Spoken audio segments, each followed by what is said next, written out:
Juliet Echo call for runway 01, clear touch and go. Delta Echo, Juliet Echo.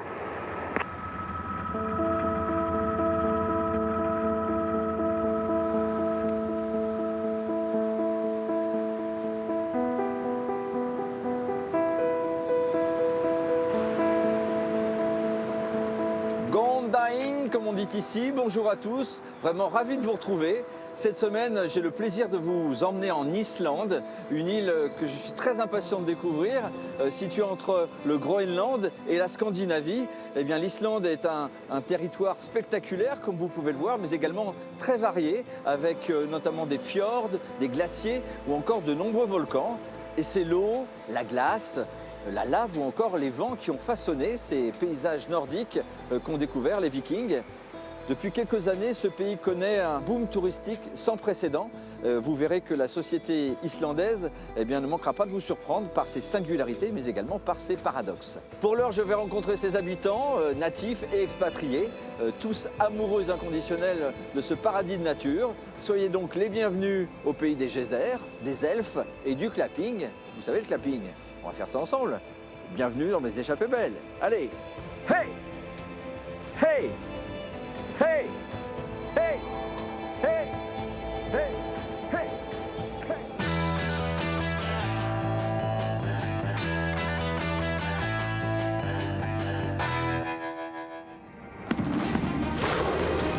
En Islande, une échappée très grand format. L'Islande est différente de toutes les autres destinations. Nous avons une nature spectaculaire et c'est pour elle que les gens du monde entier viennent ici. Jérôme Pitorin entre chaud.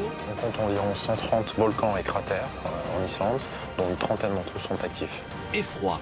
C'est un des lieux les plus visités d'Islande. L'année dernière, il y a eu près de 900 000 visiteurs. Les conditions climatiques en Islande, c'est le challenge pour tous ceux qui font du vélo. C'est le pays justement où on est confronté aux éléments. C'est juste dingue. Sur Terre, J'imaginais pas que ça puisse exister, un paysage comme ça. comme sous terre. Nous allons descendre à 120 mètres à partir d'ici, ce qui va nous prendre environ 7 minutes. Super expérience. En Islande, tout est différent. On dit qu'en France, les gens se retrouvent au café, qu'en Angleterre, on va au pub, mais en Islande, on se retrouve dans les bains chauds. On est dans l'eau depuis déjà 3 heures. Nous faisons une sorte de danse avant que la lutte ne commence. La promesse d'un voyage plein de surprises. Nous faisons de la gelée de cervelle de mouton. Nous cuisinons aussi les testicules de bélier en les laissant mariner plusieurs semaines dans du lait. Et ça a été fumé au crottin de cheval. C'est vraiment fort. À vivre Nous promettons d'être un touriste responsable. intensément.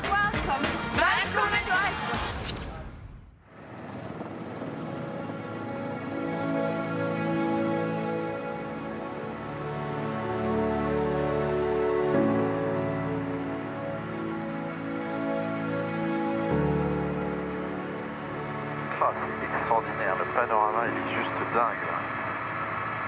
Oh là là. Très joli. C'est plus que très joli.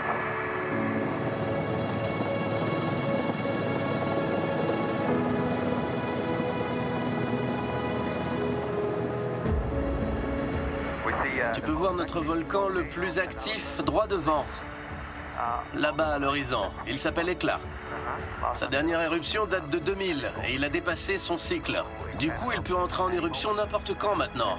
Il a des capteurs sismiques et il donne l'alerte 1 heure avant. Donc, c'est pas très prudent d'aller là-bas se balader en ce moment. D'accord. Et ce que tu vois ici, c'est un très vieux champ de lave. Plusieurs époques se superposent.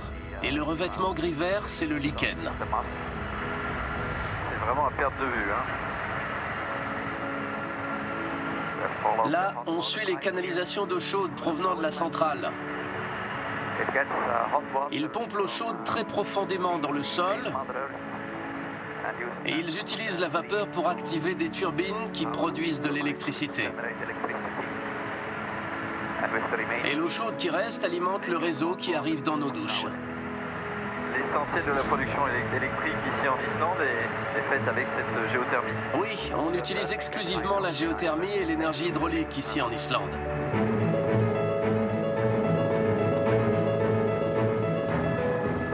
On va atterrir. Ah, super. posé au milieu des fumerolles, là, c'est extraordinaire. Number traffic rotor 60 approaching Hengill from the north for landing. Okay, thank you.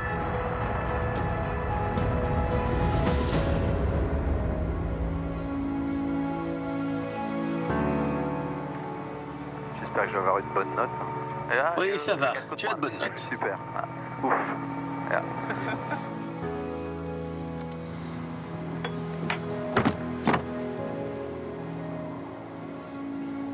La température de l'eau, là, est de combien? Elle est aux alentours de 100 degrés. Oh, pas mal. On comprend très bien pourquoi c'est une source d'énergie extraordinaire ici. Elle chauffe environ 85% des foyers. Et même certaines rues, pour qu'elles ne soient pas verglacées en hiver. C'est fabuleux, hein? Je voulais te montrer autre chose. Ce petit ruisseau vient d'une source chaude un peu plus haut. Et grâce à la neige qui fond, l'eau est à une température parfaite pour se réchauffer les mains. Alors, c'est vrai? Tu peux toucher. Ah ouais, super. Au moins 30 degrés, je pense, hein. On n'est pas très loin de la température du corps. C'est parfait. Ah, c'est très agréable.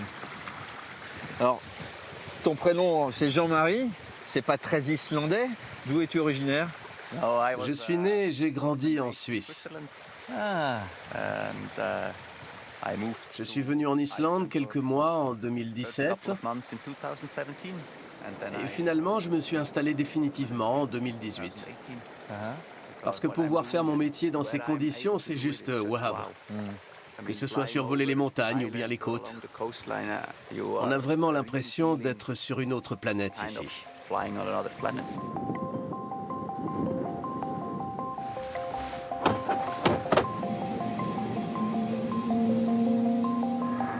Hengill traffic rotor 60 departing to the south.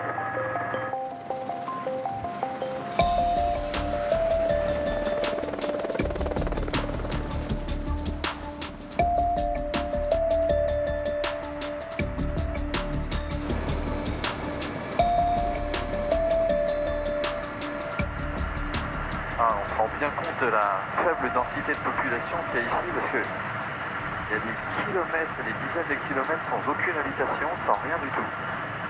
Après Reykjavik, la deuxième plus grande ville compte 20 000 habitants. Et dans le sud, la plus grande ville, c'est Selfoss. Elle n'a que 9 000 habitants. Après ça, il n'y a plus que des villages.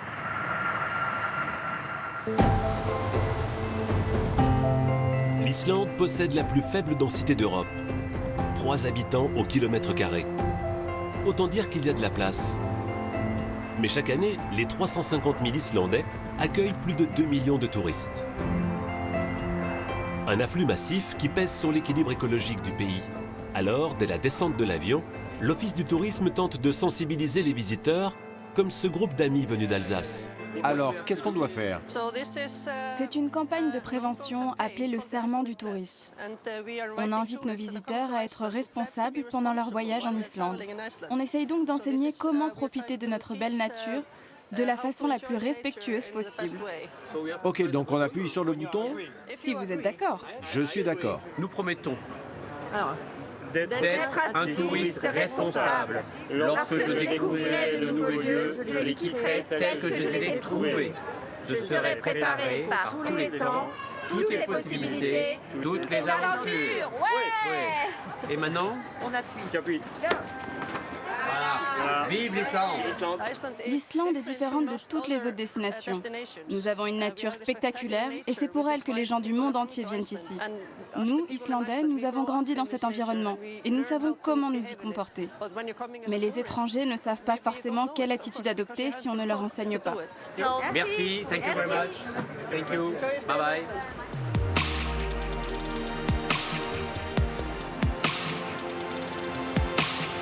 L'Islande est la terre émergée la plus jeune de notre planète. À chaque éruption, son territoire évolue encore et sa nature est particulièrement fragile.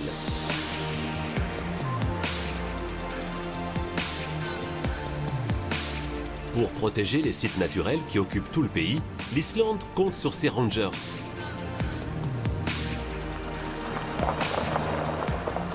Hilda est en charge de la région de Mývatn.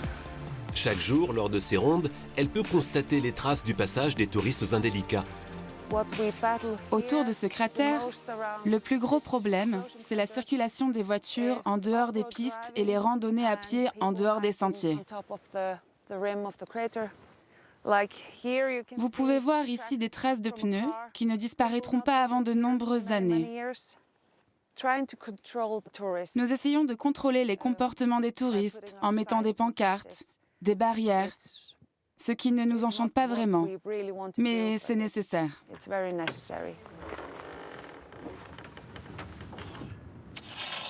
Une voiture a dû arriver de là-bas et décider de faire un demi-tour.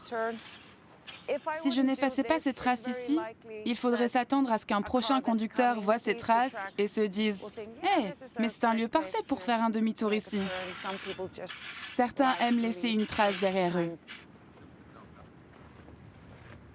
Dans ce paysage vierge, un petit pas de touriste peut marquer durablement la nature. Je suis heureuse si les gens peuvent profiter comme je le fais. Bien sûr, il y a des jours où je suis fatiguée de ramasser toutes sortes de déchets. Mais la plupart du temps, je dirais 95% des gens qui viennent ici marchent en silence, profitent de cette vue et profitent d'être au cœur d'un cratère de 2700 ans.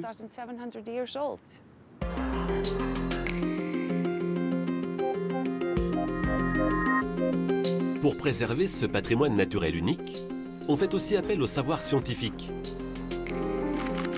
Torvadur est chercheur. Il a passé toute sa vie à observer les glaciers islandais. Ses connaissances lui permettent d'analyser l'impact du tourisme sur ces sites naturels.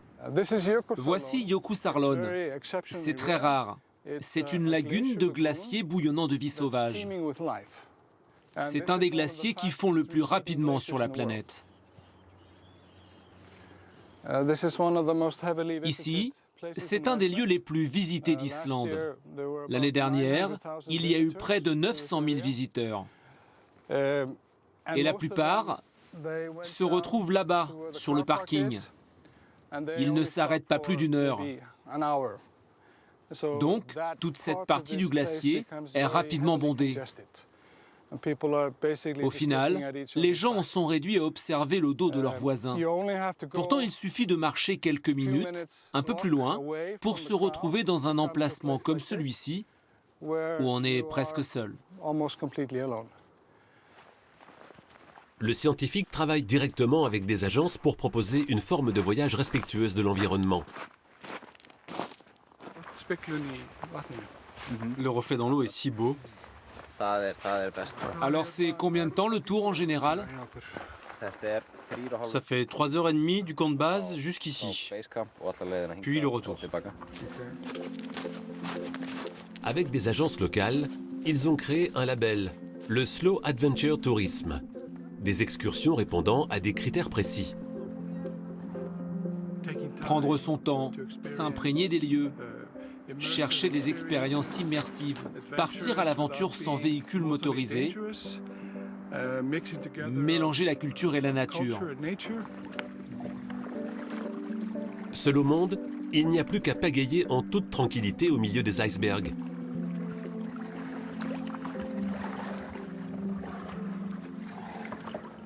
En Islande, nous avons eu beaucoup de tourisme fast-food ces dernières années. Pour vraiment profiter de son voyage, il faut venir au contact. C'est comme ça que l'on garde des souvenirs en soi. Et c'est cela qui peut petit à petit changer notre planète.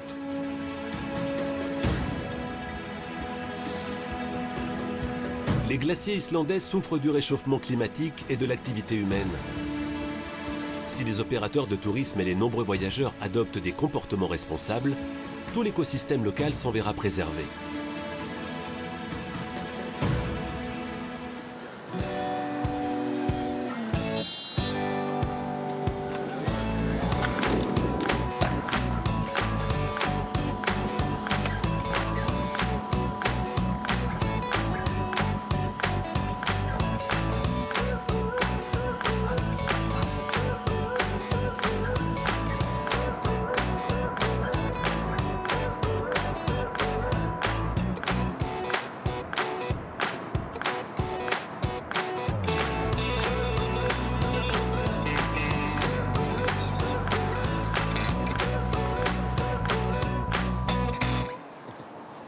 Jérôme. Ça va, David? Ça va bien, merci. Ouais? Ouais. Je vois que tu m'attends devant un des symboles de Reykjavik. Ouais, c'est un endroit bien choisi, je pense. Ouais. Hein, facile à trouver quand on demande sa route, en tout cas. Ça s'appelle le Solfar, en plus, c'est le bateau voyageur. Qui symbolise le drakkar des Vikings. On va faire une précision, il ne faut pas les appeler drakkar. Il faut les appeler des sker, des landskip ou des knutur, mais pas drakkar. On nous a appris n'importe quoi à l'école, quoi. Ah, effectivement, oui. Ouais. Je vois ça avec ma prof d'histoire. Bon, tu as l'air de bien connaître ce sujet, justement. Oui, en même temps, ça ne m'étonne pas, parce que tu es un amoureux de l'élément aquatique, hein, pour voir large, parce que tu viens de Madagascar, je crois. Effectivement, voilà. Ouais. Je suis né à Madagascar, j'ai grandi là-bas. Donc tu vas avoir un guide malgache pour ton séjour en Islande. Et ça me plaît bien, moi. Je te rassure, c'est la bonne île. Oui, c'est ça. Tu me fais découvrir ta belle capitale. D'accord, avec plaisir. Allez.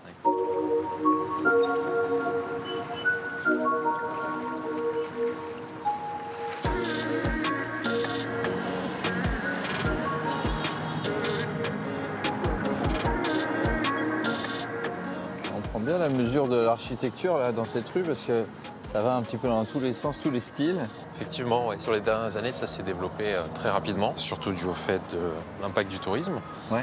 Mais des bâtiments emblématiques comme celui-ci, qui est le bureau de la Première ministre en l'occurrence. Là, parce que ce c'est une bâtiment, femme. Oui, effectivement. Ouais, Ah oui, comme ça on peut rentrer, il n'y a pas, de sécurité. C'est assez inhabituel, il n'y a pas de barrière apparente, pas de voiture de police garée en face. On rentre comme dans un restaurant. Effectivement, quoi, donc nous pourrions éventuellement y aller, demander notre direction à cet endroit. C'est marrant, ça.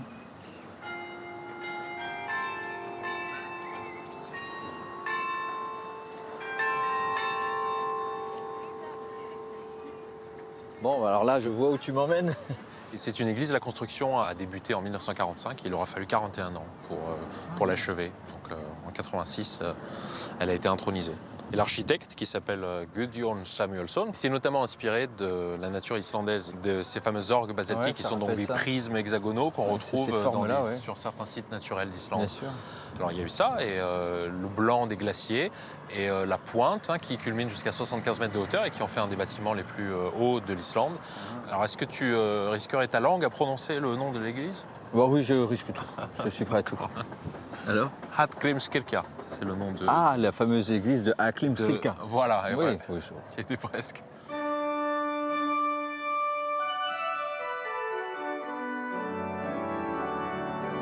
Oh. Ah, pour le coup, c'est très étonnant, là. D'habitude, les églises sont sombres. Ouais. Il n'y a même pas de vitraux, c'est très étonnant. C'est une des particularités de cette église, effectivement, c'est la luminosité qu'il y a à l'intérieur.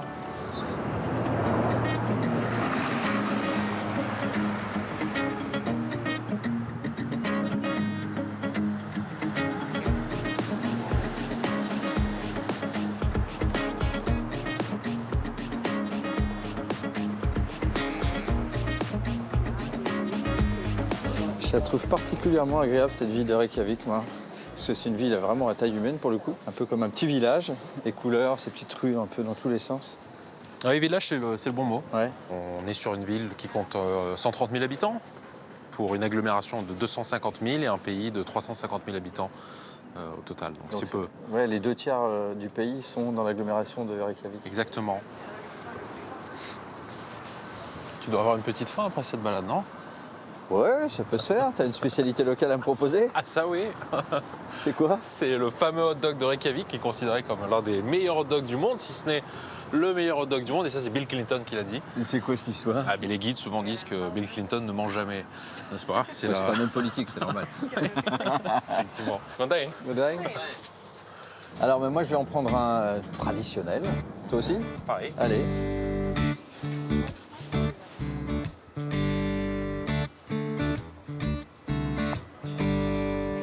Merci beaucoup. Merci à vous. Merci. Et bon courage, vous avez du boulot qui vous attend.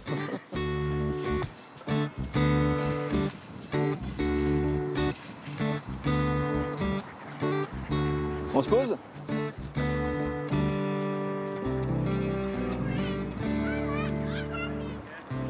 Comment s'est passée ton adaptation ici, en arrivant ici, puisque, bon, quand même se souvenir que tu es né à Madagascar, donc c'est pas du tout le même climat, pas du tout la même culture. Même si je suis venu ici par amour, je suis arrivé en Islande en plein hiver en fait, et j'ai pas du tout supporté l'hiver en question, ni même celui qui a suivi.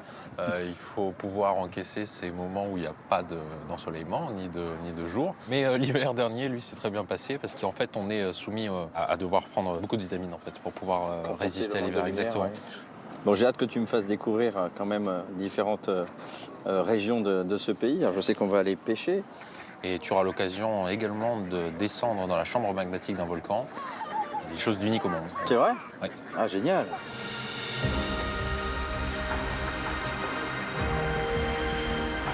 C'est la ligne de vie de l'Islande.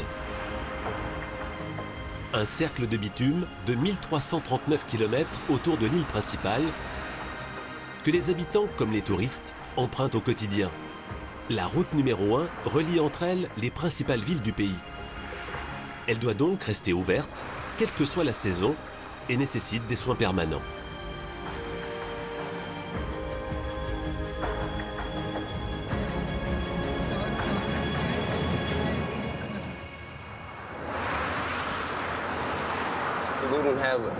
Si cette route n'existait pas, il n'y aurait pas de gens vivant partout en Islande. Tout le monde serait concentré à un endroit. Elle connecte tout le pays, donc elle est indispensable, il faut la préserver. Au sortir de l'hiver, Yokul et ses collègues doivent remettre en état l'asphalte de la route circulaire. Ils veillent aussi aux éléments de sécurité. On doit réparer cette barrière. Quelqu'un a perdu le contrôle de sa voiture et est rentré dedans. Si elle n'avait pas été là, il aurait fini là-bas, dans le décor. C'est bon pour toi? Oui, ça va monter doucement. Avec des conditions météo souvent rudes, conduire sur la route numéro 1 peut être dangereux, surtout pour ceux qui ne la connaissent pas. C'est un message pour les touristes qui viennent ici. Ne vous pressez pas. Prenez votre temps. Profitez de la vue. Et si vous voulez admirer les paysages en conduisant, roulez plus doucement. Ça, c'est mon conseil.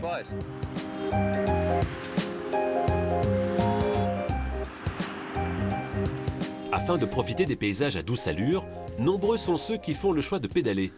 Comme Myriam, une Française qui fait le tour de l'Islande sur son vélo de 70 kg. Alors la route est super belle, avec des paysages époustouflants. Et puis c'est une route leitmotiv, c'est-à-dire que vu qu'il n'y a pas de bas-côté, on ne peut pas trop s'arrêter. Ben, on doit aller jusqu'au prochain village et qui sont quand même assez espacés. C'est un bon trip. Les conditions climatiques en Islande, c'est le challenge pour tout biker en fait. Pour tous ceux qui font du vélo, c'est le pays justement où on est confronté aux éléments. Et à chaque coup de pédale, tu as un paysage en quelques heures qui est complètement différent. C'est des endroits très mystiques que tu peux traverser, qui sont magiques et qui sont indélébiles, quoi. Vraiment indélébiles. C'est l'Islande. Utilisée par tous les véhicules, la numéro 1 est aussi la route privilégiée par les autostoppeurs.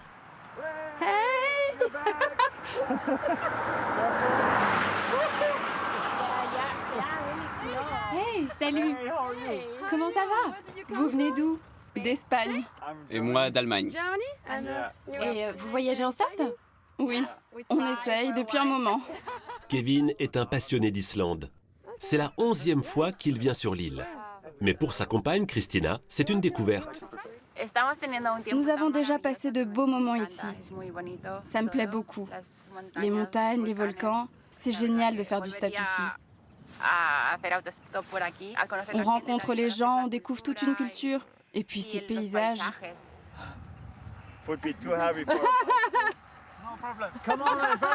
Armé de patience, le jeune couple profite du panorama depuis le bord de la route, pendant que Myriam continue d'avaler les kilomètres derrière son guidon.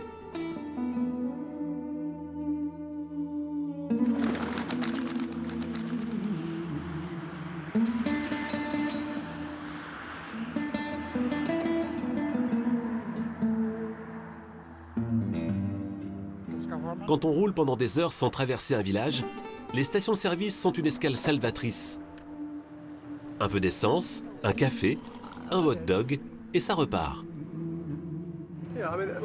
Cette station-service, pour moi, c'est un saut dans le temps de 20 ans en arrière. Les propriétaires, ce qu'ils vendent, la décoration, rien n'a changé. C'est une vraie romance à l'islandaise de venir ici. À des kilomètres à la ronde, la station de Paulina est le seul commerce ouvert tous les jours. Pour ceux qui voyagent sur la route numéro 1, ce lieu est une simple station-service. Mais pour nous, ici, dans les environs, c'est bien plus que ça. C'est un lieu de la communauté où les gens viennent, se retrouvent, discutent. Tu es là depuis 32 ans. Je ne peux pas imaginer si tu devais fermer, Paulina. Nous devrions dire au revoir à une grande partie de nous-mêmes. Quelque chose de très important pour nous. Je dois partir. Merci.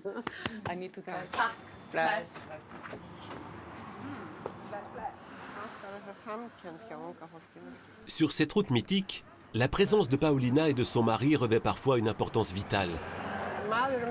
En pleine tempête de neige, mon mari a sauvé beaucoup de gens qui se sont trouvés bloqués sur la route, car il s'y connaît en mécanique.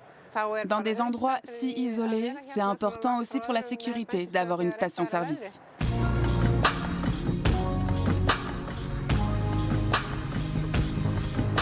Tant que j'ai la santé, je reste. Il faut une dizaine de jours pour faire le tour de l'Islande par cette route. La splendeur de ses paysages et les rencontres au gré du voyage en font l'aventure numéro 1.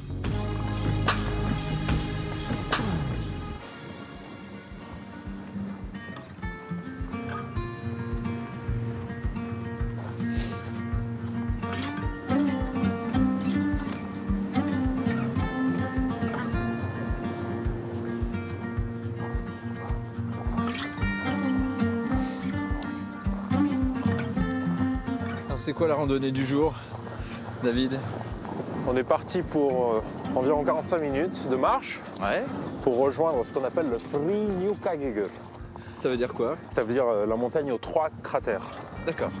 Et on peut les voir, ils sont devant nous. Ah ok, en effet, en effet. On va se rendre au sommet du volcan et c'est une nacelle qui va nous amener au cœur du volcan même, donc dans la chambre magmatique. Ok, super.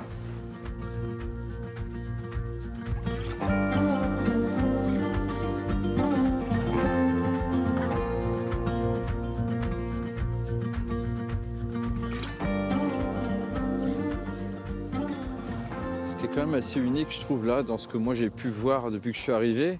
Il n'y a pas de forêt, il n'y a pas d'arbustes, il y a une végétation extrêmement pauvre. Bon, c'est un paysage lunaire, quoi, ici. Hein. Oui, lunaire, c'est le mot qui revient assez souvent pour caractériser l'Islande. Et il faut savoir que quand les Vikings sont arrivés sur cette île, en 870, 873, on estime que 70% de l'Islande était recouverte d'arbres. Et en l'espace de 3 siècles et demi, ces mêmes Vikings, et plus tard les Islandais, ils ont tout coupé pour construire leur maison, faire le feu, les haches, les boucliers, les bateaux. Et il faut aussi savoir qu'au tournant de la fin du XIVe siècle, on a ce qu'on appelle le petit âge glaciaire, qui est une chute drastique des températures, qui du coup n'aura vraiment pas favorisé la repousse des arbres. D'accord.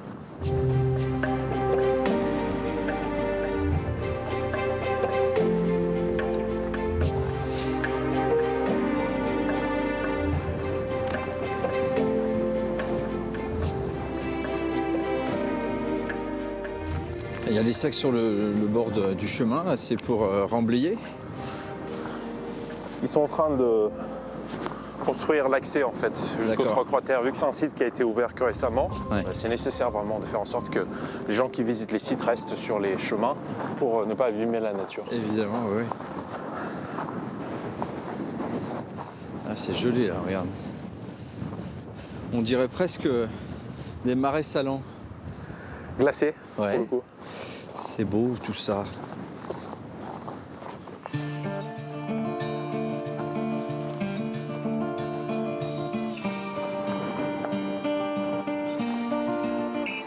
On est arrivé.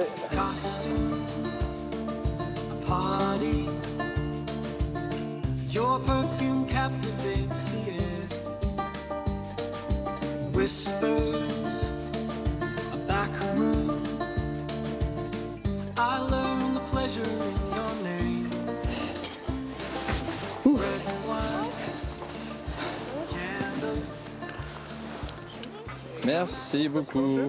Ok messieurs, bienvenue à bord. Merci. Ravi de vous rencontrer. Nous allons descendre à 120 mètres à partir d'ici, ce qui va nous prendre environ 7 minutes. Super expérience. C'est parti, on y va?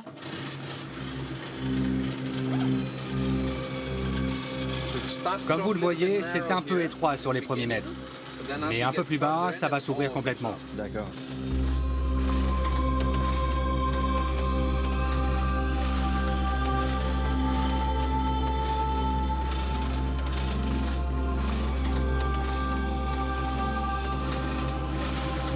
C'est voyage au centre de la Terre, hein. Et ça se passe en Islande en plus. Eh oui. Cette chambre magmatique s'est formée lors d'une éruption qui date de 4500 ans. Incroyable. C'est juste génial. C'est quelque chose d'unique au monde. C'est le seul volcan dans lequel on peut pénétrer, enfin en tout cas la chambre magmatique. Là où la lave s'est retirée et a laissé place à une chambre magmatique à laquelle on peut accéder. There you go. Thank you. There you go. Tac.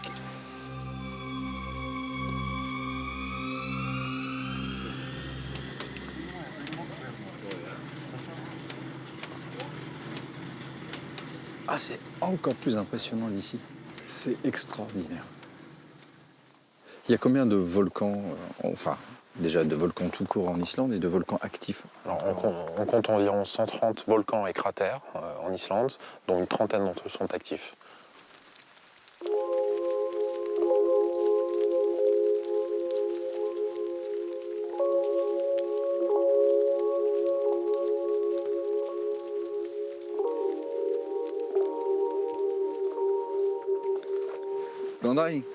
Bonjour, bienvenue. J'avais une petite question qui concernait cette palette de couleurs et je voulais savoir qu'est-ce qui fait ces variations. Pendant l'éruption, la chaleur ici était extrêmement forte. Donc les gaz et la chaleur ont cuit de fines couches de minéraux à la surface des roches. Quand vous voyez du jaune et du orange sur les roches, c'est du soufre. Le rouge est du fer oxydé. Et là, vous avez du vert, du gris, c'est du cuivre. C'est ça l'Islande. Oui, c'est ça, ce que j'allais dire. C'est un pays qui ne manque pas de surprendre quand même. Hein. Tu es gâté quand même de travailler dans un environnement comme ça, tu dois te régaler. Oui, c'est un plaisir, déjà pour moi, mais surtout, avant tout, les personnes que je guide dans ce pays. Ouais, je te confirme, c'est un grand plaisir. Merci pour ces explications. Mais de rien, je vous en prie. Merci.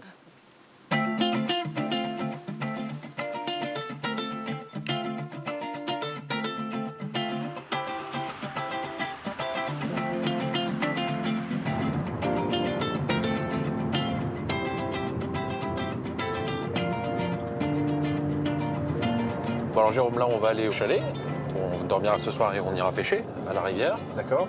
Mais avant, il faut que j'aille chercher du pain. Ouais, ça marche. Tu vas voir, ça va être une boulangerie assez particulière. Le petit sourire qui en dit déjà long. D'accord. Alors, je ne te questionne pas.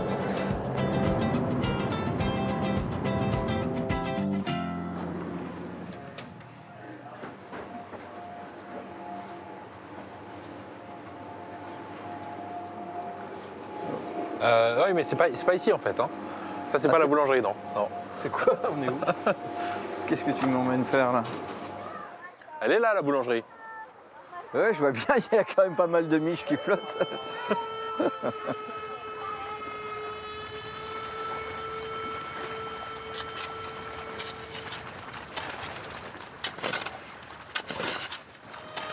c'est une cuisson enterrée. Ouais. Et le voilà, l'œuvre. Sätt Siggy. Läser. Vad säger du? Jérôme. Jérôme. Siggy. Siggy, enchanté. Bonjour. Bonjour. Alors c'est donc ça la fameuse cuisson? Oui. Je fais du pain de seigle ici. Alors il fait quelle température là-dessous? 95 degrés. Le pain est là-dessous depuis 24 heures. Ah ouais. Je ne connaissais pas cette technique de cuisson. Alors Si, je la connaissais pour des plats mijotés, tu vois, mais pour du pain, alors pour ça, pour le coup... On fait le pain comme ça depuis des centaines d'années. Ma grand-mère le faisait comme ça, ma mère aussi, et maintenant, c'est mon tour. Et voilà, il est magnifique. Parfait. Oh, on dirait un gâteau. Alors ce pain est mangé à des occasions particulières et avec un plat particulier? Oui, avec un plat traditionnel qui s'appelle le plokkfisker, qui est donc du cabillaud et de la pomme de terre qu'on casse ensemble, aussi avec de l'oignon. D'accord. Merci beaucoup. Tiens. Ah oui, ça sent le seigle. C'est très bon, Sigi. Merci. C'est chiatseum. C'est très doux. C'est une manière fantastique de rendre les gens heureux. Faire du bon pain chaud.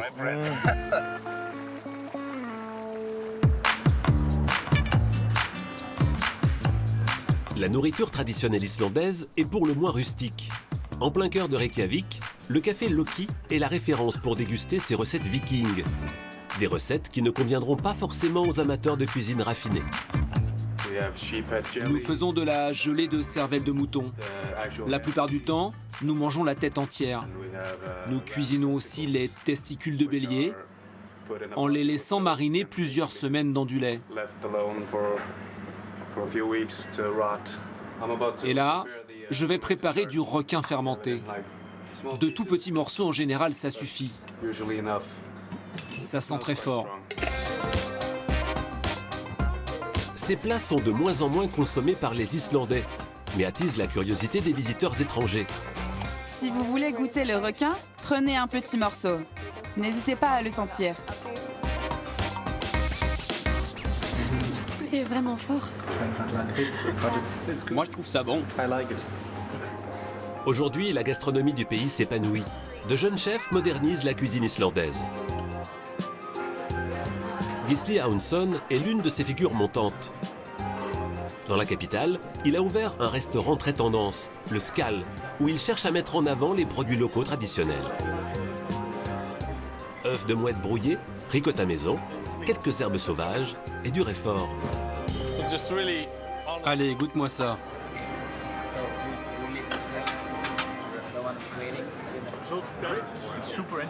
Ouais, c'est super intéressant. Ça va bien avec la ricotta. Il y a de plus en plus de jeunes chefs très inspirés par la cuisine traditionnelle islandaise. On regarde tout ce que font les autres et on essaye d'élever le niveau de notre cuisine nationale en la modernisant pour le plus grand nombre. Mais aussi en gardant nos traditions en vie. C'est très important.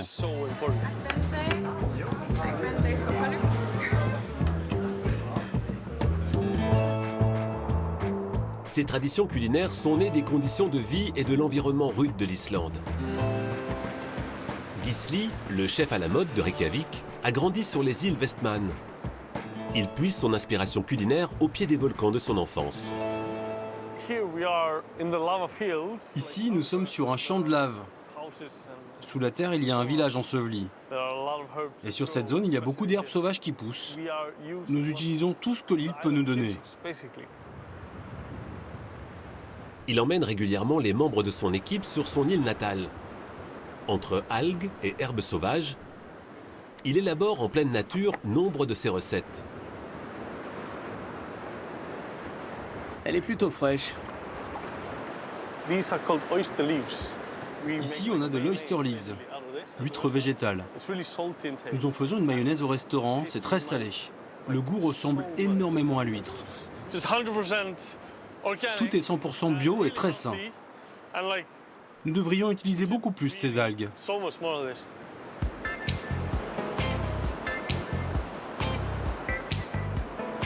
La pêche en mer est la première des ressources pour ces insulaires. Le père de Gisli est pêcheur, comme tous ses ancêtres avant lui. Il fournit le restaurant en poissons frais. De la morue fraîchement pêchée, d'ici même. Mon père et ma mère se sont rencontrés sur le bateau de mon grand-père. Ma mère avait 17 ans à cette époque. Elle faisait la cuisine pour l'équipage. J'ai essayé d'être pêcheur, mais disons que je suis meilleur en cuisine. Je ne m'attendais pas à ce qu'il devienne cuisinier. Je ne souhaite pas à grand monde d'être pêcheur. On est souvent éloigné de sa famille. Je suis fier de mon fils et de ce qu'il fait aujourd'hui. Ces plats ont un petit goût d'autrefois. Gisli a ouvert ici son tout premier restaurant avec ses parents. Une adresse familiale dans un ancien hangar de pêche. Catherine, sa maman, qui l'a initié à la cuisine, est la première fan du jeune chef. Il a été au-delà de nos espérances. Ce qui m'impressionne, c'est sa capacité à utiliser et maîtriser les herbes et les produits de notre île. Il a ramené beaucoup d'expérience en travaillant à l'étranger.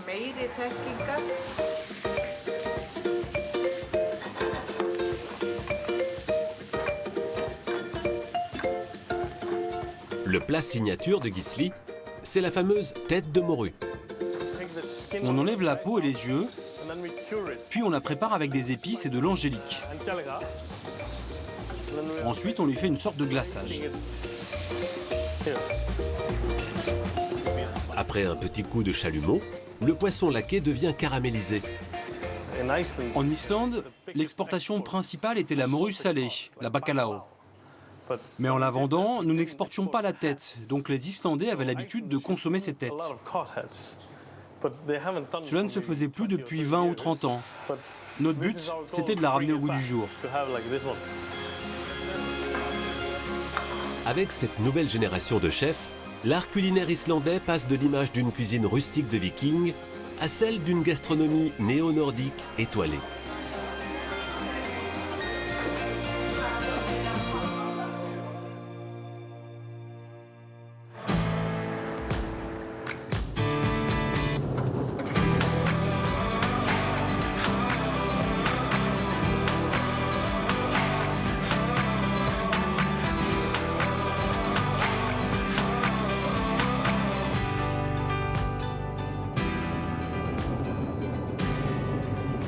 La perspective, elle est incroyable. Tu sais, c'est rare d'avoir ce volcan en plus qui est dégagé comme ça. Il y a toujours une espèce de calotte nuageuse sur le dessus et là on le voit dans son intégralité. On devrait dire même on la voit parce que c'est un prénom féminin. Ah, Éclat.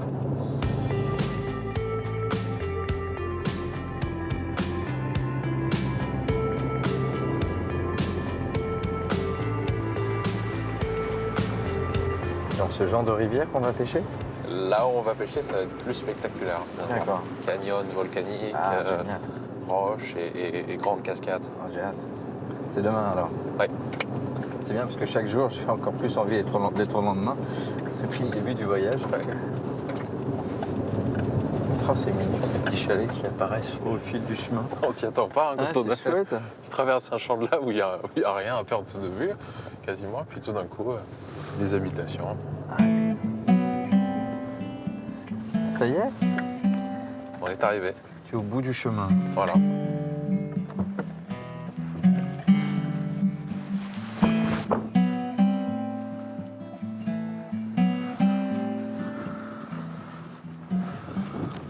Je t'envie d'avoir un endroit comme ça. Hein. Ouais, on a beaucoup de chance. Ouais. Puis c'est un véritable plaisir en plus de faire venir les visiteurs, ceux qui viennent nous voir en Islande. Ah ah. Je regarde pas le code, je regarde pas le code. Je serais capable de revenir. Et voilà. Ah, super. Bienvenue. Ah, c'est mignon comme tout. Donc c'est ici où tu vas passer ta nuit avant d'aller pêcher. Très très bien.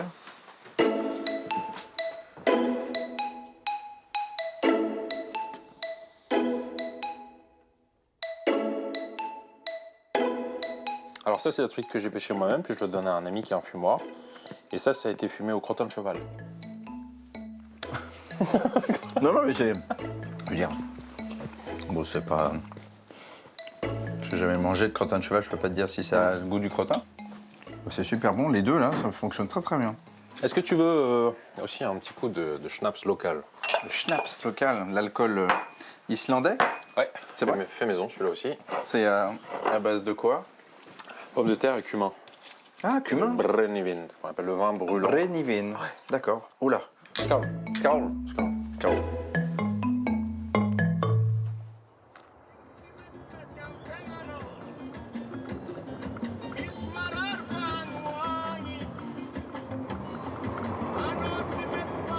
Alors, t'as beaucoup pêché à la mouche?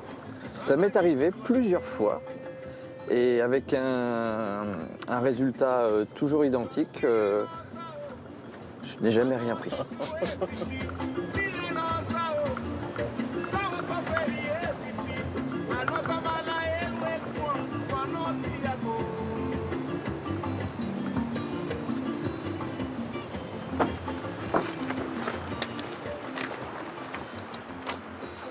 On s'équipe ici? Ouais. Tiens, voilà Peter. C'est mon associé. Il va nous rejoindre pour venir pêcher aujourd'hui. Ah, d'accord. Comment ça va, Pétour? Bien, bonjour. Content de te voir. Moi aussi. Je suis allé demander la permission au fermier et on peut pêcher sur son terrain. Super. Bonjour, enchanté. Ça va? Je te présente Jérôme. Bien, très bien. Super bien. Jérôme, moi c'est Pétour. Enchanté, Pieters.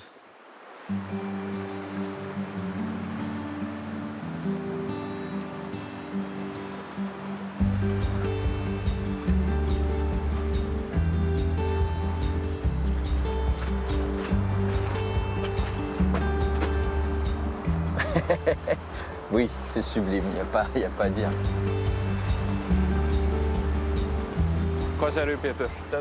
Si tu te mets sur la bordure en face et tu pêches sous les rochers là-bas, il pourrait bien y avoir du poisson. T'es d'accord? Je suis 100% d'accord. Qu'est-ce qu'on pêche comme poisson ici? La truite, de l'omble arctique. En juillet, août, il y a du saumon, qui passe par cette rivière également, et des truites de mer. L'une des choses formidables en Islande, c'est la qualité de l'eau et la transparence de l'eau. Et pour nous, ça joue un peu à notre désavantage. Parce qu'il nous voit? Ouais. Le poisson nous voit vraiment? Ouais. Il t'a reconnu, il dit tiens, là c'est Jérôme, c'est bon. Planquez-vous les mecs, il arrive. Ouais, il y a danger. Ou pas. Ouais, pas mal. Je peux avancer un poil. Contre là.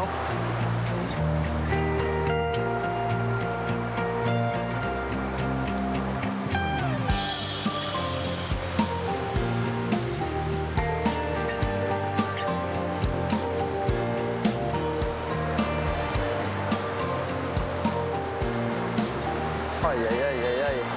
Qu'est-ce que c'est beau. Des petits coins secrets, tu sais.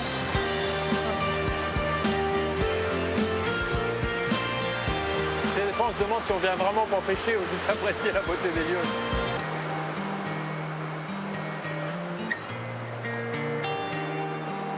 Je le sens bien ici. Je partage avec toi mon coin poisson si tu veux. Ah, ça c'est joli ça. Toujours rien? Non, mais là, il devrait y avoir des poissons partout.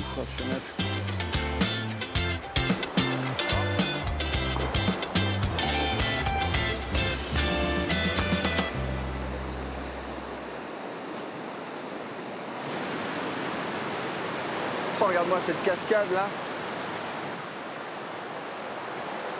Formidable. Bon, j'ai pas été très bon au niveau de la pêche, j'ai pas pris de poisson.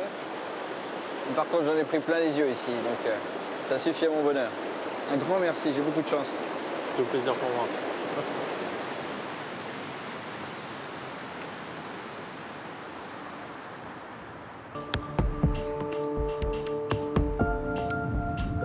Terre de glace et de feu, l'Islande est gorgée d'eau.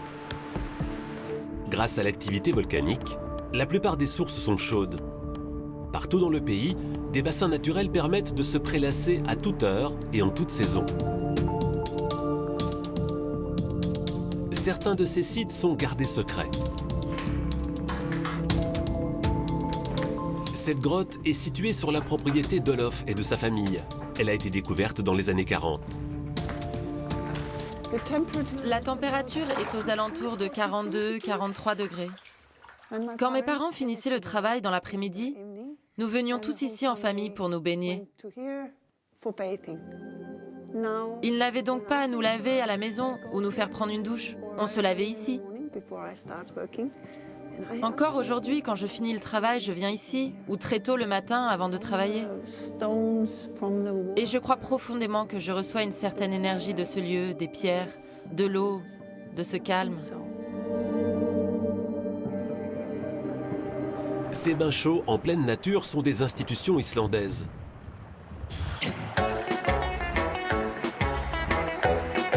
La tradition de la baignade perdure chez les citadins. À défaut de bassins naturels, les piscines publiques des villes sont prises d'assaut. Björn est maître nageur à la plus ancienne d'entre elles, la piscine de Sundal, qui date de 1937. Ce lieu est dans son état original, rien n'a changé. Beaucoup de gens sont venus ici toute leur vie, de nombreuses générations. Moi-même, j'ai appris à nager ici lorsque j'avais 5 ans et aujourd'hui, je m'y baigne presque chaque jour. Et pour beaucoup, cela fait partie intégrante de notre culture. Les piscines, comme la quasi-totalité des maisons islandaises, sont chauffées de façon écologique grâce à la géothermie. Certains locaux en profitent pour se baigner jusqu'à 2 fois par jour, qu'importe la météo. Bonjour. Bonjour. Ça va, tout va bien? Ça va. Oui, la température est à 9 degrés. Oui, presque 10. Toutes les générations se retrouvent dans les eaux de la piscine pour jouer, se détendre et papoter en barbotant. On dit qu'en France, les gens se retrouvent au café, qu'en Angleterre, on va au pub, mais en Islande, on se retrouve dans les bains chauds. On peut parler avec n'importe qui et c'est socialement accepté de se joindre à une conversation. On peut parler de politique, de business, il n'y a pas de tabou.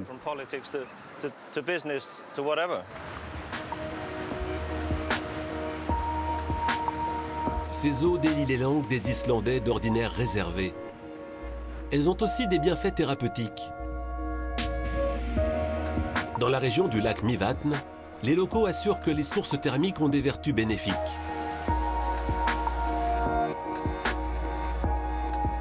Bien emmitouflé, Stéphane supervise les bassins pendant que les baigneurs profitent en maillot de bain. Là, il fait très froid dehors. Mais dans l'eau, suivant où vous êtes, cela tourne autour de 40 degrés. Comment ça va? Très bien. Il fait froid dehors, mais chaud dans l'eau, non? Il est près de 23 heures et ces touristes hollandaises ne semblent pas prêtes à aller se coucher. On se sent super détendu ici. On est dans l'eau depuis déjà 3 heures. Dans ces bassins, aucun produit artificiel. Cette couleur étonnante est naturelle. Cette eau est unique car elle provient de 1600 mètres de profondeur. Les minéraux principaux sont le soufre et la silice. Conjugués au soleil et aux algues présentes dans l'eau, cela donne cette couleur bleue si particulière. En plus, elle soigne la peau et la rend douce après un bain.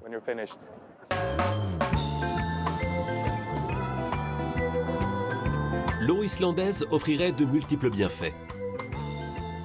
Dans le nord du pays, on l'utilise même pour brasser de la bière. Au beer spa, on remplit des baignoires avec. Une bière sans alcool à laquelle on ajoute des savons et de la levure.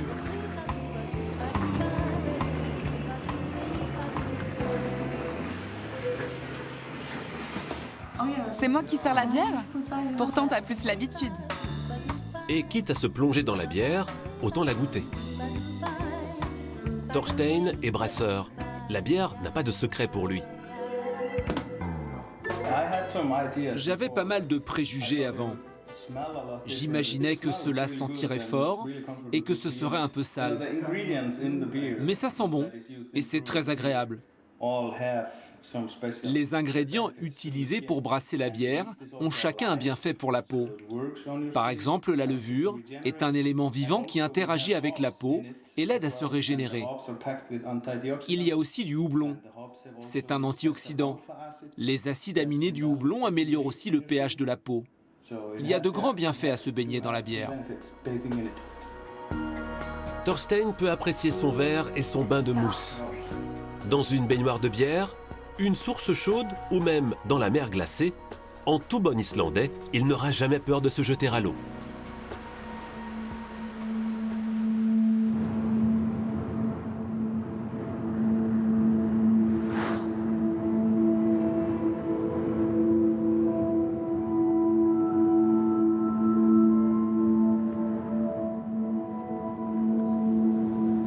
la brume est tombée, là, ça donne une ambiance absolument étrange. C'est mystérieux ce décor là. Hein.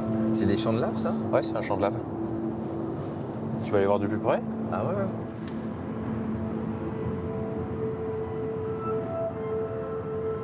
Regarde-moi ça. On a l'impression d'être sur une autre planète là. C'est fou ce truc. Oh là là là là là là là là. C'est juste dingue. J'imaginais pas que ça puisse exister, un paysage comme ça. Il y a deux choses, entre autres, qui font que cet endroit est unique. C'est le champ de lave, dans lequel on se trouve ici, qui est dû à une éruption cataclysmique qui s'est produite à la fin du XVIIIe siècle. Et cette mousse, ou plutôt lichen d'Islande, qui recouvre ce champ de lave à perte de vue. Je me permets d'avancer, j'imagine qu'on n'a pas le droit de piétiner la mousse. Là, ça a l'air d'être un petit sentier. Ouais. C'est une mousse extrêmement fragile et si elle aura mis des siècles à pousser, elle mettra aussi des décennies à se remettre d'un piétinement. Il ne faudra pas s'avancer plus. D'accord. C'est complètement irréel, je trouve. Et puis on se sent un peu comme dans un petit cocon, quelque chose qui est, tu sais, même s'il fait extrêmement froid là au moment où on se parle. Je comprends évidemment qu'on ne puisse pas s'allonger sur cette mousse, mais elle invite à ça en tout cas. Tu vois ce que je veux dire? Ouais. Bon. On va y aller, on a une randonnée sur le glacier là qui nous attend. Encore un autre paysage spectaculaire.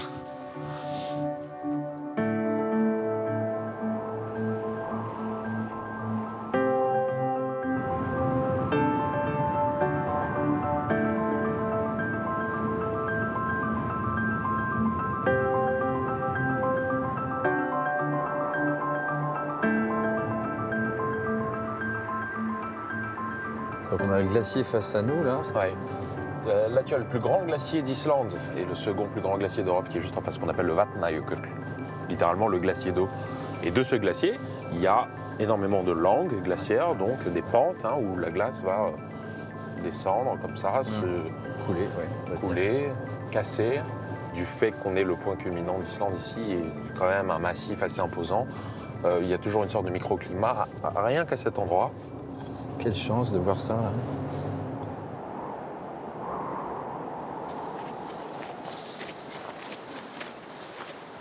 Tiens, là voilà. On va retrouver Sarah. Sarah qui est la guide qui nous accompagne? Oui, c'est une guide glacier et c'est elle qui va nous encadrer pour cette randonnée. D'accord. Salut Sarah. Ça va? Allez toi. Bonjour. Bonjour. Jérôme, enchanté. Enchanté, on a tout ce qu'il faut ici. Casque, harnais, baudrier, crampons et piolet. Allez.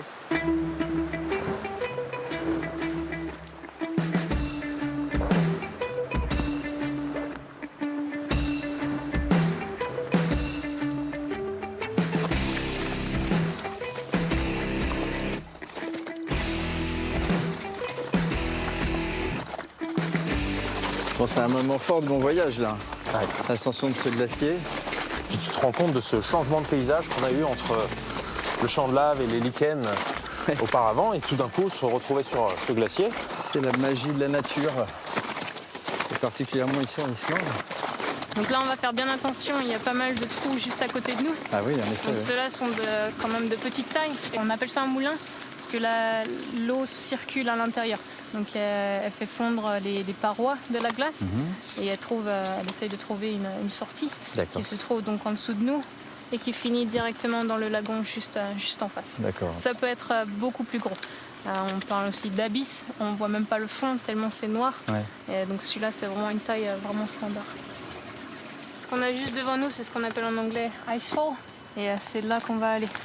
Comme tu peux voir, il y a des personnes qui sont déjà là-haut, qui commencent à être de plus en plus petites. D'accord, on peut monter jusque-là. C'est ça, mais on n'ira pas plus loin. Ce qui est déjà pas mal et impressionnant, surtout. Ouais.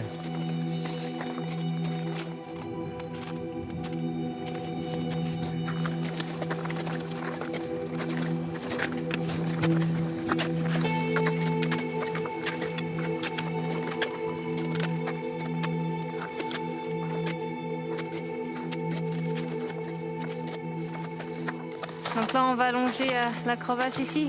On fait très attention de ne pas rester trop à côté des bords. Ça tombe à pic, c'est rectiligne. C'est fou, hein, t'as vu? Ouais.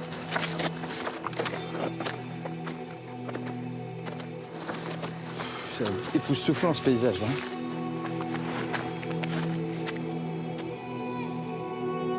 Donc basiquement, c'est de la neige qui s'accumule en altitude, en très haute altitude.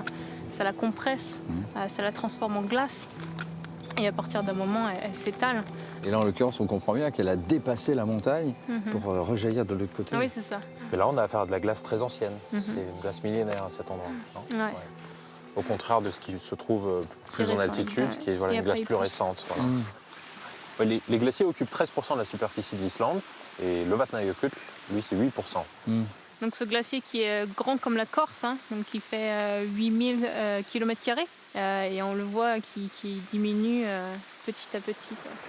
Alors cette fonte, il y a une fonte naturelle due aux saisons. Mais est-ce que tu constates des choses, toi, sur ces glaciers? Ah oui, oui. Il suffit d'un ou deux jours de partir ailleurs, de revenir, et on voit des changements radicaux. Ça va très très vite.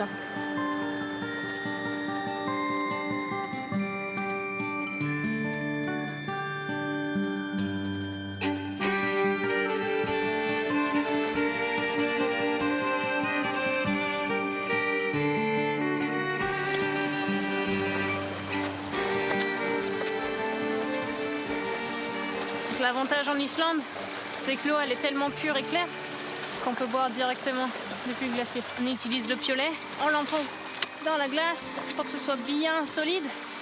Et ensuite on va faire une petite pompe sur le piolet.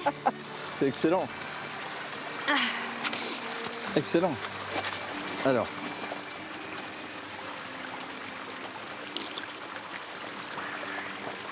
Joli. Qu'est-ce que t'en dis?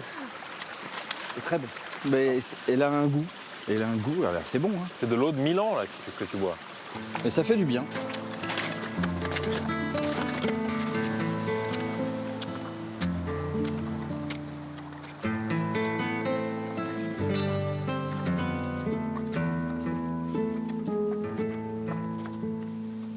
Ok, donc là on n'ira pas bien loin. On va s'arrêter là. Sur ce point-là, on est plutôt safe. Tous les cracks qui sont là, ça s'effondre assez facilement. Donc on imagine très bien là, cette partie-là se décrocher très prochainement. Ah oui, oui. Donc, pourquoi pas faire une petite pause ici? Moi, je suis tout à fait partant. On fait ça? Ouais. J'ai bien envie de profiter du paysage.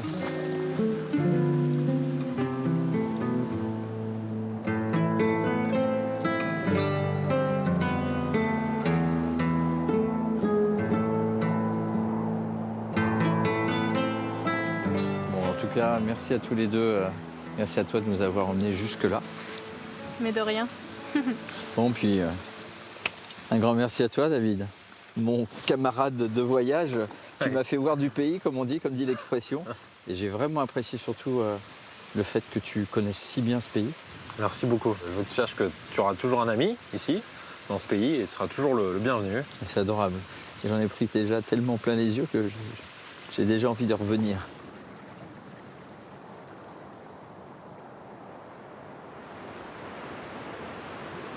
Dans les paysages hors normes d'Islande, on se croirait parfois dans un autre temps ou sur une autre planète. De quoi attirer les grosses productions américaines, particulièrement pour les films fantastiques et de science-fiction. En quelques années, l'Islande s'est transformée en studio hollywoodien à ciel ouvert. Des dizaines de blockbusters ont été coproduits ici par la société de cet Islandais. Leifur vante mieux que personne les avantages à tourner dans son petit pays. Les paysages uniques, l'accessibilité à ces beaux paysages. L'Islande peut remplacer des pays compliqués en termes de logistique comme l'Himalaya, les toundras afghanes ou les glaciers de Sibérie. Et c'est une joie de travailler avec les équipes locales. Ce sont de gros bosseurs. Tout cela, ça aide. Aujourd'hui, les équipes de Leifur travaillent sur un tournage de série islandaise destinée au marché international. Nous sommes tout juste en train de finir les dernières scènes de notre série. Heureusement, les infrastructures se développent ici. Il y a une bonne école locale et ce n'était pas le cas il y a 30 ans. Il fallait aller à l'étranger pour se former. À 7000 km de là, Hollywood suscite des vocations chez les jeunes Islandais et procure du travail à des professions inattendues. Yon a commencé sa vie professionnelle sur des plateaux de télévision avant de devenir pilote d'hélicoptère. J'ai passé ma licence de pilote, commencé à voler, et j'ai pu combiner mon expérience de l'audiovisuel et du pilotage. C'était parfait. J'avais mon nouveau boulot. Pilote pour des documentaires ou des publicités, il a fait ses premiers pas lors des prises de vue d'un film de la série des James Bond. Il y a 20 ans, quand j'ai commencé, je n'imaginais pas pouvoir travailler sur des projets aussi importants que ceux que l'on fait maintenant. Je suis vraiment très chanceux que cela m'ait porté jusque-là. Chaque mois, il multiplie les vols de repérage. Il y a beaucoup de travail et de vols à faire avant un tournage. D'abord, nous devons repérer les décors, puis revenir pour faire les choix. Et quand la production se lance réellement, on peut commencer le tournage en vol.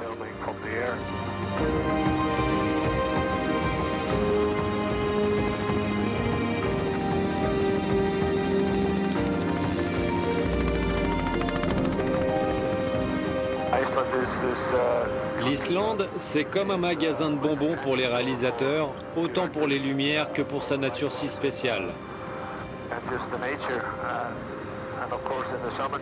En plus, l'été, on a la lumière du jour 24 heures sur 24. Ils en deviennent fous ici. C'est parfois difficile de travailler avec certains car ils ne savent plus quoi choisir tellement tout est beau. L'industrie audiovisuelle n'est pas la seule à profiter de la venue des grosses productions. 20% des visiteurs du pays disent venir sur l'île après avoir vu l'Islande dans un film. Très logiquement, un tourisme dédié s'est développé. Théo est guide touristique. D'un genre un peu spécial. La célèbre série Game of Thrones a été en partie tournée en Islande. Ce grand fan a eu la chance de participer en tant que figurant et cascadeur. Il emmène aujourd'hui les touristes en visite sur les lieux de tournage.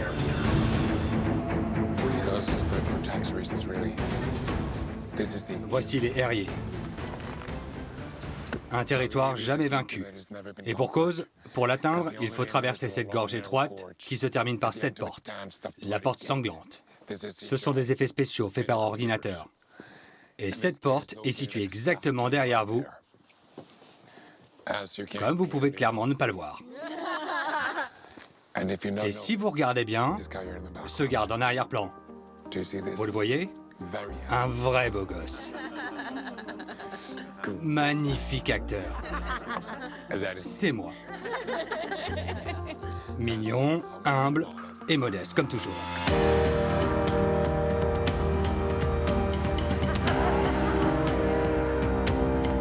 Si les fans sont heureux de découvrir des anecdotes de tournage, la série n'est finalement qu'un prétexte à la visite.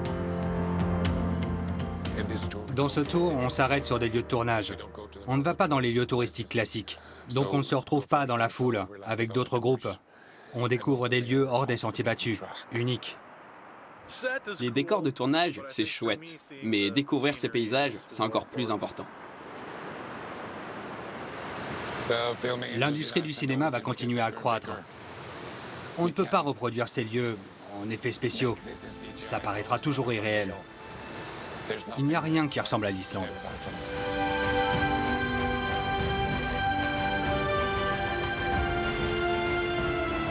Plus que jamais, le pays confirme son image de petit paradis du 7e art.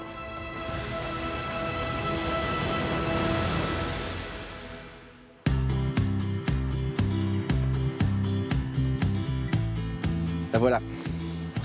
Bon courage.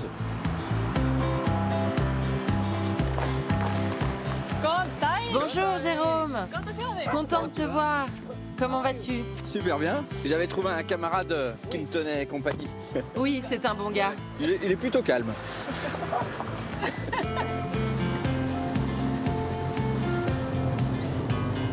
Ça va?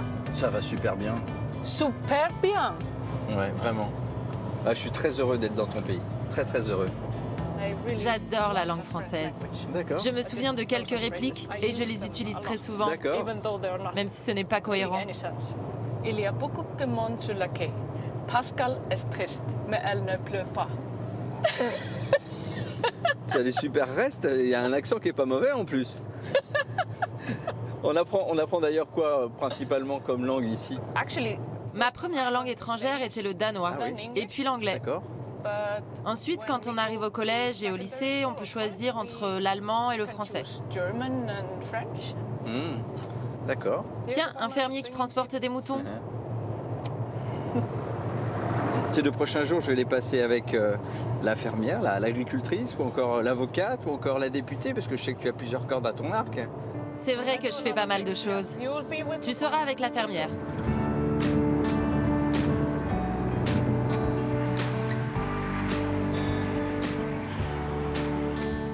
Nous y voilà. Ouais.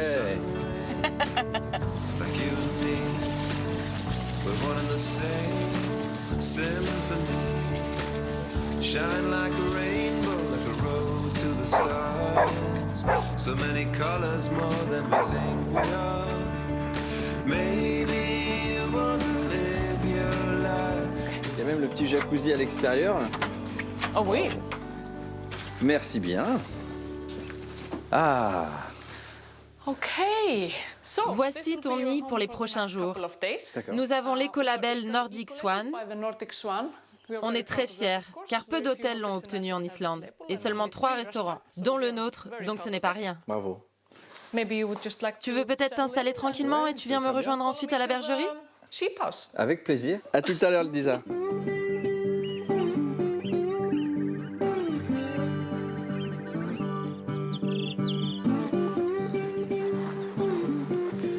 Ah ah. Voilà la bergerie. Viens, je vais te montrer. Des agneaux. Ah, ils sont tout petits ceux-là. Oui, les brebis mettent bas en ce moment. Voici le plus jeune. Il est né à 11h ce matin.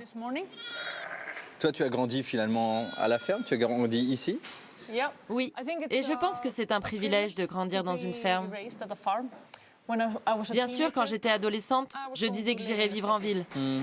Mais maintenant, j'aime cette vie plus que tout. Il y a quelque chose d'impalpable qui te ramène à l'essentiel. Ouais,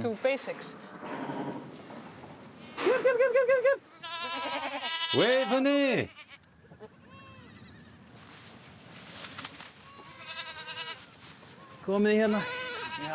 Je suis impressionné par la dimension de la propriété. Ça fait quelle taille ici? Nous avons à peu près 300 hectares. C'est énorme, c'est énorme. Bon, il y a du monde là, on est en train de les effrayer là. Les chèvres. Voici Ivar, mon mari. Enchanté, bienvenue. Merci. Ah, je crois savoir qu'il y a plus de moutons en Islande que d'habitants, il me semble. C'est ce qui explique aussi que les propriétés soient si vastes. On a besoin de beaucoup de nourriture pour nos longs hivers. C'est une des raisons pour lesquelles on a une si grande ferme. Et nos étés sont si courts qu'on doit stocker au maximum pour l'hiver. Pour ça, il faut de grands espaces à cultiver. Alors j'ai regardé sur une carte et il me semble que j'ai vu que le volcan Eyjafjallajökull, yes, quand vous dites ici, c'est ça? Eyjafjallajökull. Voilà, bon, j'étais presque. Ce volcan qui a immobilisé complètement le trafic aérien pendant plusieurs semaines, je crois. Il est dans le coin ici?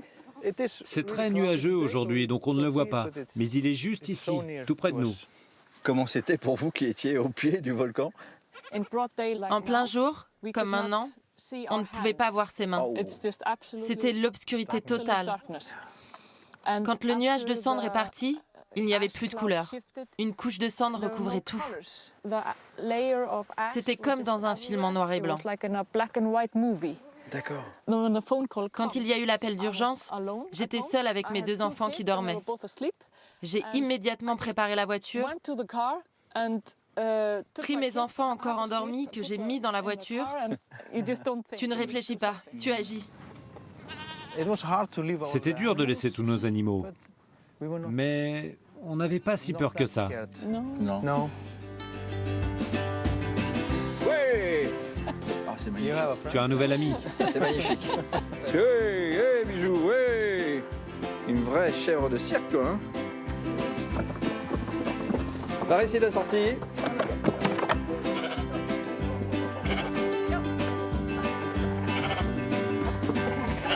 Le pauvre, il est tétanisé. Allez, profite un peu du grand air là. C'est une découverte pour eux, c'est la première fois. Yes, first time for them.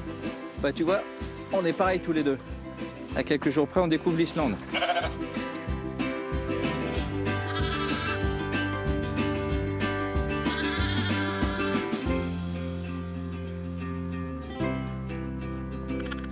Voilà, hop, là. So, this is our... Voici la réception et au fond, le restaurant. C'est l'ancienne grange de la ferme. C'est super grand, c'est chouette, dis donc. C'est aussi grand que tes terres. Voici ma famille. Veux-tu que je te présente à tout le monde? Ah oui, évidemment. Ma tante Inka. Enchantée, Inka. Enchantée. Jérôme. Ma fille aînée Emma. Ça va? Ça tricote là, c'est sérieux, hein? Ah, ils ont les mêmes yeux que toi. Hein. Ma tante Inka peut tricoter un pull comme celui-ci en seulement un jour. Ah oh. Vous êtes doué, hein? Je pense qu'il me faudrait 2 ou 3 ans pour faire ça, moi. Mais non. Mets un doigt ici. Comme ça, au-dessus. C'est celui-ci. J'ai du mal à lui dire comment tenir. Il ne tient pas comme il faut. Comme ça, en diagonale et comme ça. Vous êtes prête, Tati? C'est bon? Attention, ça va aller très très vite. Hop, hop, hop. Oh. Yes. À quel âge tu as commencé à tricoter, toi? Je devais avoir 10 ans. En Islande, c'est une tradition de tricoter. Et maintenant, on apprend même à tricoter à l'école. Les filles comme les garçons. Ils apprennent aussi tous la menuiserie. Ah oui. Et vous aimez ça? Oui. Un jour, j'ai même tricoté une sorte de chapeau contre la pluie pour mon chat. Mais il était trop petit. C'est un sacré bon début, hein. Regardez. Franchement... Peut-être que d'ici Noël, tu auras fini. En tout cas, merci de vous être... Au moins, tu auras essayé. C'est la peine d'essayer.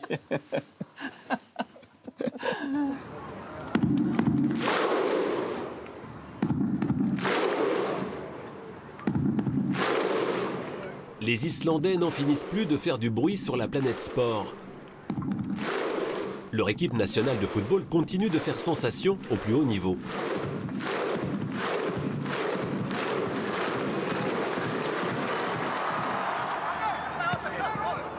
Pourtant, les meilleures équipes du championnat jouent chaque semaine dans des petits stades devant 2000 personnes au maximum.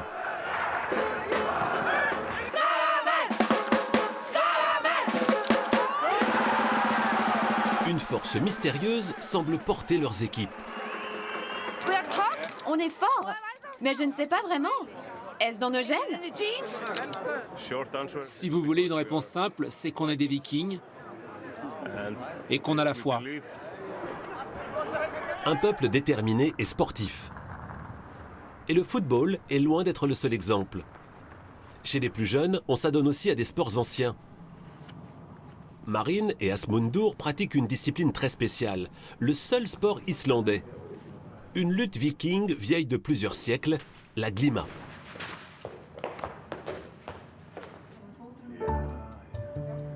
Nous faisons une sorte de danse avant que la lutte ne commence. Puis nous ajoutons un mouvement de rotation. On appelle ça le stigandi. L'arbitre attend que nous ayons une bonne danse, ou stigandi, et annonce lutter. Et là, nous pouvons commencer. C'est en compétition, sur cette danse, qu'ils se sont rencontrés. Chaque jour, ils s'entraînent comme leurs ancêtres le faisaient avant eux. À l'époque des Vikings, en Islande, quand il faisait très froid, c'était une manière de se tenir chaud. Et ça a évolué jusqu'à la lutte que l'on pratique aujourd'hui.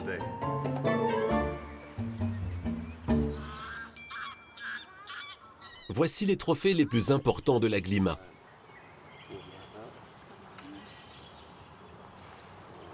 Le collier de Freya pour les femmes et pour les hommes, la ceinture de Grettir,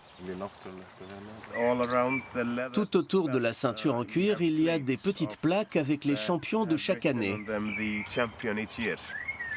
Mon nom est ici car je suis le champion en titre. Le vainqueur de chaque trophée reçoit le titre de roi du Glima et reine du Glima. Nous l'avons eu chacun plusieurs fois, donc on peut dire que... Nous sommes un peu la famille royale. Oui. Les Islandais brillent dans les sports de force. Ils remportent régulièrement le concours de l'homme le plus fort du monde et les femmes ne sont pas en reste. Annie Thorisdottir est au sommet mondial d'une discipline à la mode, le crossfit.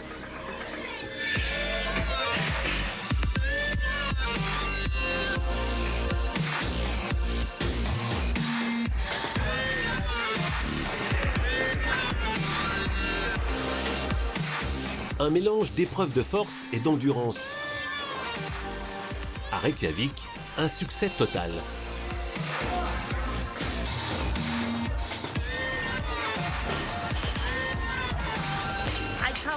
J'ai voyagé dans le monde et j'ai vu la pratique du CrossFit partout. C'est spécial chez nous. Les gens repoussent loin leurs limites à chaque fois. Je crois que nous avons une culture du labeur paysan. Nous descendons d'ancêtres très forts. Pour survivre en Islande, vous deviez être capable de surmonter ce genre d'épreuve.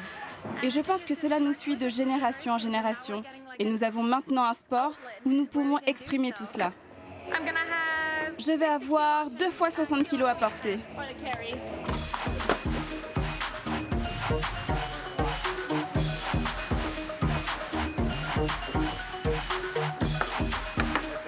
Allez, bras tendus.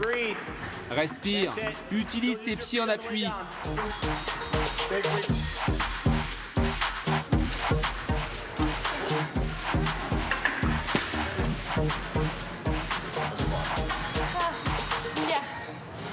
J'ai eu les jambes... Les jambes lourdes? Un peu lourdes à la fin. C'est bien, mais je peux aller plus vite.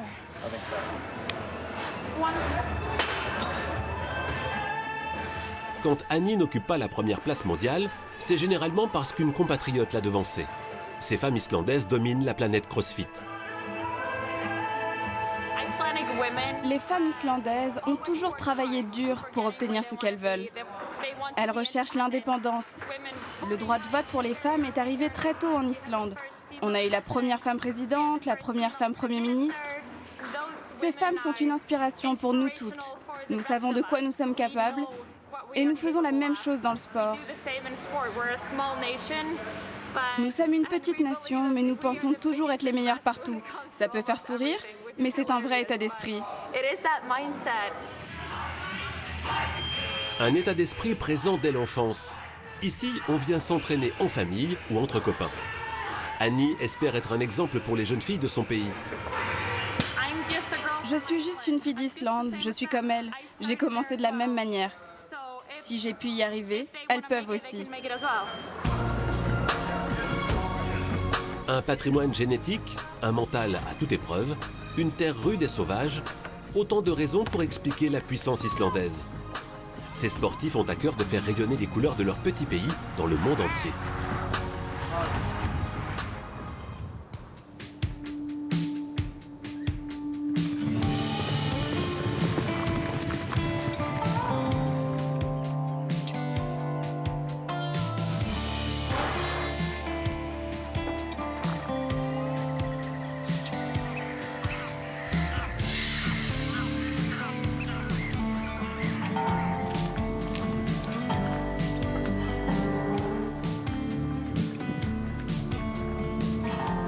Jérôme! Hey! Tu es prêt? Ouais!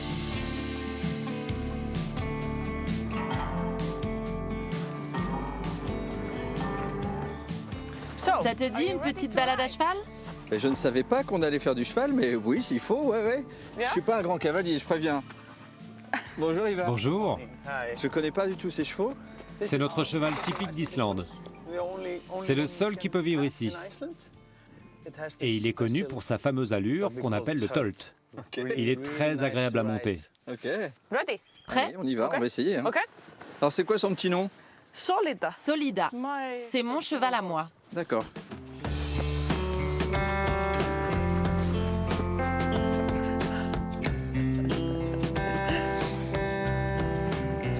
Ah, on voit le volcan aujourd'hui. Oui, on va justement se balader tout droit vers Eyjafjallajökull. Oui. Lorsque tu traverses une rivière, tu dois te concentrer sur la rive opposée. Ok.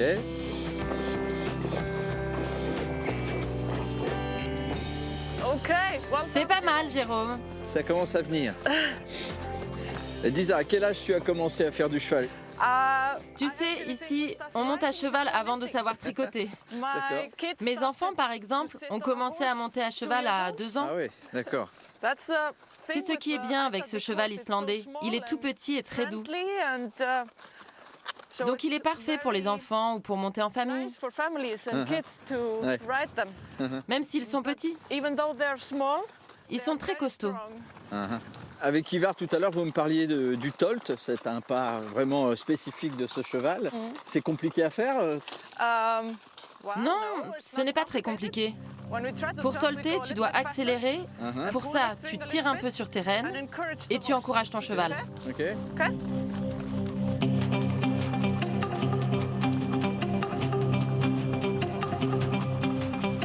Allez. C'est très bien. C'est rapide, mais on n'a pas les soubresauts du trot habituel. C'est un pas très amusant en tout cas. C'est très confortable. Pourquoi tous les chevaux ne toltent pas? Ça m'arrangerait, moi qui suis un mauvais cavalier.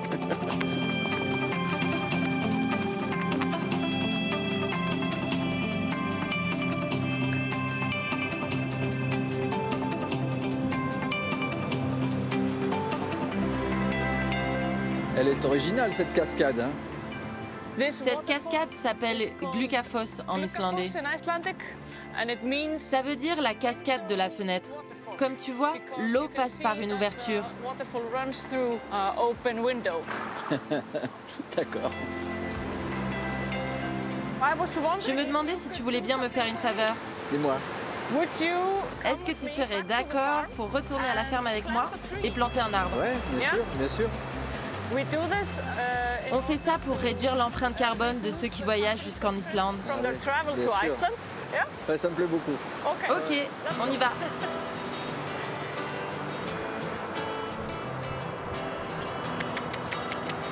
Ouais, Salida, c'est bien.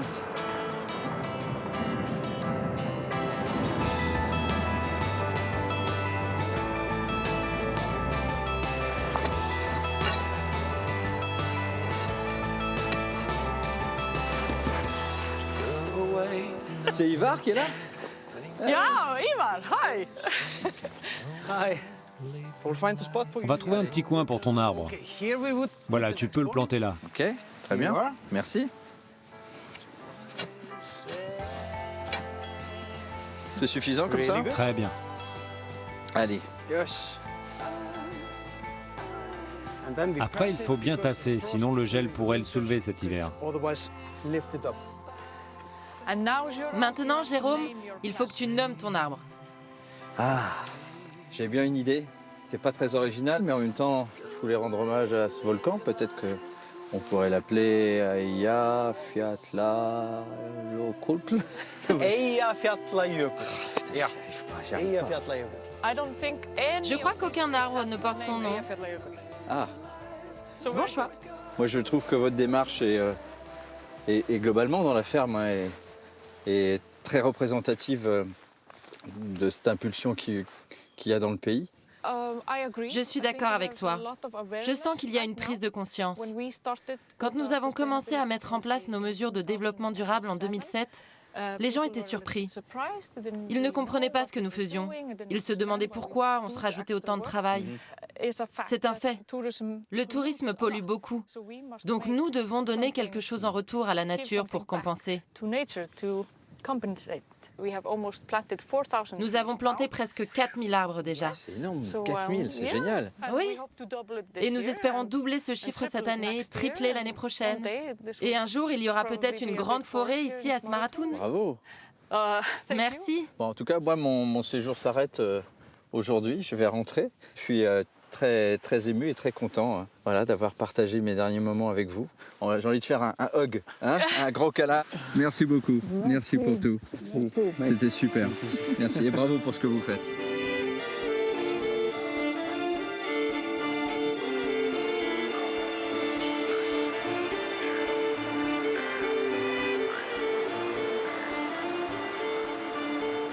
Voilà, mon voyage se termine, non sans une certaine émotion et un petit pincement au cœur de quitter l'Islande, ce pays que je rêvais de visiter depuis très longtemps. J'avoue y avoir vu des paysages que je n'avais encore jamais vus et c'était aussi une de mes quêtes ici. Et je remercie Disa et David notamment de m'avoir permis de bien comprendre ce pays, de bien comprendre les Islandais, mais également d'apprécier au plus juste cette nature extraordinaire. Leur façon de préserver l'environnement est très encourageante pour voir ce pays et ses décors prospérer encore très longtemps. Voilà, je vous dis à très vite pour de nouvelles échappées belles dans d'autres contrées lointaines. Vous pouvez revoir ce programme en replay ou bien nous suivre, Sophie, Tiga, Ismaël et moi-même sur les réseaux sociaux, Facebook, Instagram ou encore Twitter. Allez, à bientôt, bye bye. Aya fiatla yukutla.